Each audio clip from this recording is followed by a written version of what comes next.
സമൂഹ മാധ്യമങ്ങളിലൂടെ അപമാനം നേരിട്ട സംഭവത്തിൽ നടി ഹണി റോസ് രഹസ്യമൊഴി നൽകി. എറണാകുളം ഫസ്റ്റ് ക്ലാസ് ജുഡീഷ്യൽ മജിസ്ട്രേറ്റിന് മുന്നിലാണ് മൊഴി നൽകിയത്. പരാതിയിൽ ബോബി ചെമ്മണ്ണൂരിനെ പോലീസ് കസ്റ്റഡിയിൽ എടുത്തു. തിയോഫിൻ ചേരുന്നു. തിയോഫിൻ, രഹസ്യമൊഴിയാണ് നൽകിയിരിക്കുന്നത്. ഇത് സംബന്ധിച്ച എന്തെങ്കിലും വിശദാംശങ്ങൾ ലഭ്യമായിട്ടുണ്ടോ?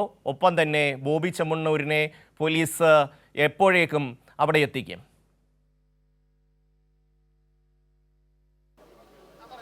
ഷമി, അല്പസമയത്തിനകം എറണാകുളം സെൻട്രൽ പോലീസ് സ്റ്റേഷനിൽ ബോബി ചെമ്മണ്ണൂരിനെ എത്തിക്കുമെന്നാണ് നമുക്ക് ലഭ്യമാകുന്ന വിവരം. കാരണം ഇന്ന് രാവിലെയാണ് ബോബി ചെമ്മണ്ണൂരിനെ വയനാട്ടിൽ നിന്നും ഈ സെൻട്രൽ പോലീസ് സംഘം കസ്റ്റഡിയിലെടുത്തത്. ഹണി റോസ് നൽകിയ പരാതിയുടെ അടിസ്ഥാനത്തിലാണ് ബോബി ചെമ്മണ്ണൂരിനെ കസ്റ്റഡിയിലെടുത്തത്. ഇവിടേക്ക് കൊണ്ടുവന്നുകൊണ്ടിരിക്കുകയാണ്. തൃശ്ശൂർ വന്നുകൊണ്ടിരിക്കുന്നതെന്നാണ് നമുക്ക് ലഭ്യമായ വിവരം. ഏറെക്കുറെ അങ്കമാലി കഴിഞ്ഞു എന്നാണ് വിവരം ലഭ്യമായിട്ടുള്ളത്. എന്തായാലും അധികം വൈകാതെ സെൻട്രൽ പോലീസ് സ്റ്റേഷനിലേക്ക് ബോബി ചെമ്മണ്ണൂരിനെ എത്തിക്കും. അതിനായുള്ള ഒരു കാത്തിരിപ്പിലാണ്. കാരണം അല്പസമയത്തിനകം എത്തുമെന്നാണ് പോലീസ് ഉദ്യോഗസ്ഥർ നമുക്ക് നൽകുന്ന വിവരം. ഇതിനിടെ അല്പസമയം മുൻപ് വൈകുന്നേരത്തോടു കൂടി ഹണി റോസ് എറണാകുളം CJM കോടതിയിൽ രഹസ്യമൊഴി നൽകിയിട്ടുണ്ട്. കാരണം താൻ നൽകിയ പരാതിയുടെ അടിസ്ഥാനത്തിലാണ് മജിസ്ട്രേറ്റിന് മുന്നിൽ മൊഴി നൽകിയത്. ബോബി ചെമ്മണ്ണൂർ തന്നെ സമൂഹ മാധ്യമങ്ങളിലൂടെ ഉൾപ്പെടെ അപമാനിച്ചു, തുടർച്ചയായി അപമാനം നേരിടേണ്ടി വന്നു എന്നതാണ് ഹണി റോസിൻ്റെ പരാതിയിൽ പറയുന്നത്. ഇതുമായി ബന്ധപ്പെട്ടാണ് രഹസ്യമൊഴി മജിസ്ട്രേറ്റിന് മുന്നിൽ നൽകിയിട്ടുള്ളത്.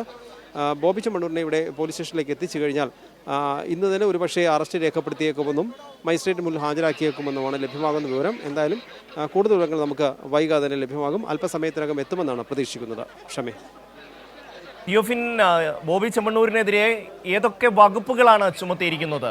അതായത് ഹണി റോസ് നേരിട്ട് തന്നെ പോലീസ് സ്റ്റേഷനിലെത്തി പരാതി നൽകുകയായിരുന്നു. കഴിഞ്ഞ കുറച്ച് കാലമായി ബോബി ചെമ്മണ്ണൂര് പുറത്തിറക്കിയിട്ടുള്ള വീഡിയോകൾ മൊത്തത്തിൽ പരിശോധിക്കുമ്പോൾ നമ്മൾക്കറിയാം എത്രമാത്രം സ്ത്രീകളെ അപമാനിക്കുന്ന രീതിയിലാണ് ഇയാളുടെ ഓരോ വീഡിയോകളും പുറത്തു വന്നിരിക്കുന്നത്. ഇപ്പോൾ ഈ ന്യൂ ഇയറുമായി ബന്ധപ്പെട്ട് ഇയാളുടെ ഒരു റിസോർട്ടിൻ്റെ ഒരു പരസ്യവുമായി ബന്ധപ്പെട്ട് പുറത്തിറക്കിയ ഒരു വീഡിയോ അടക്കം സ്ത്രീ സമൂഹത്തെ ആകെ അപമാനിക്കുന്ന രീതിയിൽ, അവർക്ക് വില പറയുന്ന രീതിയിലാണ് ഈ ബോബി ചെമ്മണ്ണൂരിൻ്റെ ഓരോ വീഡിയോകളും പുറത്തു വന്നിരിക്കുന്നത്. ഒരുപക്ഷെ ഹണി റോസ് പറഞ്ഞതുപോലെ എനിക്ക് വേണ്ടി മാത്രമല്ല മറ്റുള്ളവർക്ക് വേണ്ടി കൂടിയാണ് ഈ പരാതി നൽകാൻ മുന്നോട്ട് വന്നത് എന്ന് ഹണി റോസ് പറഞ്ഞിരിക്കുന്നു.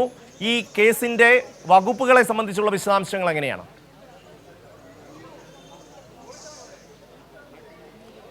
തീർച്ചയായും ഷമ്മി, ഹണി റോസ് സൂചിപ്പിച്ചതുപോലെ തനിക്ക് വേണ്ടി മാത്രമല്ല സ്ത്രീ സമൂഹത്തിന് വേണ്ടി ആകമാനം തന്നെ സമൂഹത്തിന് വേണ്ടിയാണ്. അതോടൊപ്പം തന്നെ ഈ സമൂഹത്തിൻ്റെ പല ഭാഗങ്ങളിൽ നിന്ന് പല വ്യാജ ഐഡികളിൽ നിന്നായി ഒട്ടേറെ പേർ പല സ്ത്രീകളും ഈ ലൈംഗിക അധിക്ഷേപം സോഷ്യൽ മീഡിയയിൽ നേരിടേണ്ടി വരുന്നുണ്ട്. അതിനുകൂടി വേണ്ടിയാണ് തൻ്റെ പോരാട്ടമെന്നാണ് ഹണി റോസ് പറഞ്ഞത്.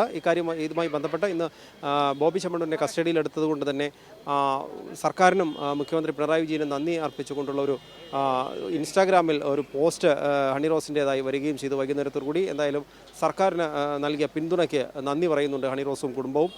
ഈ ഒരു വിഷയത്തിൽ ഇതിലൊരു തുടക്കം എന്ന് പറയുന്നത് ബോബി ചെമ്മണ്ണൂരിൻ്റെ ഒരു ജ്വല്ലറി ഉദ്ഘാടനവുമായി ബന്ധപ്പെട്ട് തുടങ്ങുന്നതാണ്. ഒരു ചടങ്ങിൽ വെച്ച് ലൈംഗിക അധിക്ഷേപ അല്ലെങ്കിൽ ദ്വയാർത്ഥ പ്രയോഗമുള്ള ചില വാക്കുകൾ ബോബി ചെമ്മണ്ണൂർ പറയുകയുണ്ടായി. അതിനുശേഷം പിന്നീട് ഇത് നേരത്തെ ഷമ്മി സൂചിപ്പിച്ചതുപോലെ ബോബി ചെമ്മണ്ണൂർ അയാളുടെ സ്വന്തം യൂട്യൂബ് ചാനലിലൂടെ പോസ്റ്റ് ചെയ്ത വീഡിയോകൾ, അതോടൊപ്പം തന്നെ മറ്റ് ചില ഓൺലൈൻ ചാനലുകൾക്ക് നൽകിയ ചില അഭിമുഖങ്ങളിൽ ഉൾപ്പെടെ ഹണി റോസിനെ അപമാനിക്കുന്ന രീതിയിലും മറ്റ് പല ഭാഗങ്ങളിൽ തന്നെ പല രീതിയിൽ ദ്വയാർത്ഥ പ്രയോഗങ്ങൾ, അശ്ലീലാർത്ഥം വരുന്ന രീതിയിലുള്ള പ്രയോഗങ്ങളൊക്കെ നടത്തുകയും തുടർച്ചയായി തന്നെ പിന്തുടർന്ന് സോഷ്യൽ മീഡിയയിൽ ഉൾപ്പെടെ തന്നെ അപമാനിക്കാനുള്ളൊരു ശ്രമം നടത്തിയതിൻ്റെ ഭാഗമായാണ് ആദ്യം ഹണി റോസ് തൻ്റെ പ്രതികരണം വ്യക്തമാക്കിക്കൊണ്ടൊരു പോസ്റ്റ് ഇടുന്നത്. അതിനുശേഷമാണ് ഹണി റോസ് പോലീസിൽ പരാതി നൽകുന്നത്. ഈ പരാതിയുടെ തുടർച്ചയാണ് പിന്നീട് ജാമ്യമില്ലാ വകുപ്പ് ഉൾപ്പെടുത്തിക്കൊണ്ട് തന്നെ സമൂഹ മാധ്യമങ്ങളിലൂടെ അപമാനിക്കൽ, സ്ത്രീത്വത്തെ അപമാനിക്കുന്ന രീതിയിലുള്ള പരാമർശങ്ങൾ, അതോടൊപ്പം തന്നെ തുടർച്ചയായി സമൂഹ മാധ്യമങ്ങളിലൂടെ അപകീർത്തിപ്പെടുത്തിയ പരാമർശങ്ങൾ, ഇതെല്ലാം കൂടി ചേർത്താണ് ഇതിനെതിരെയുള്ള വകുപ്പുകളെല്ലാം ഉൾപ്പെടുത്തിക്കൊണ്ടാണ് ബോബി ചെമ്മണ്ണൂരിനെതിരെ കേസെടുത്തിട്ടുള്ളത്. ഈ കേസിൻ്റെ തുടർച്ചയാണ് ഇന്നലെ രാത്രി തന്നെ സെൻട്രൽ പോലീസ് സംഘം വയനാട്ടിലേക്ക് പോയതും ഇന്ന് രാവിലെ വയനാട്ടിൽ ബോബി ചെമ്മണ്ണൂരിൻ്റെ എസ്റ്റേറ്റിൽ നിന്നും രാവിലെ കസ്റ്റഡിയിലെടുക്കുന്നതും അതിനുശേഷം പോലീസ് തീർച്ചയായും തിയോഫിൻ, ഈ വാർത്തയിലേക്ക് തന്നെ നമുക്ക്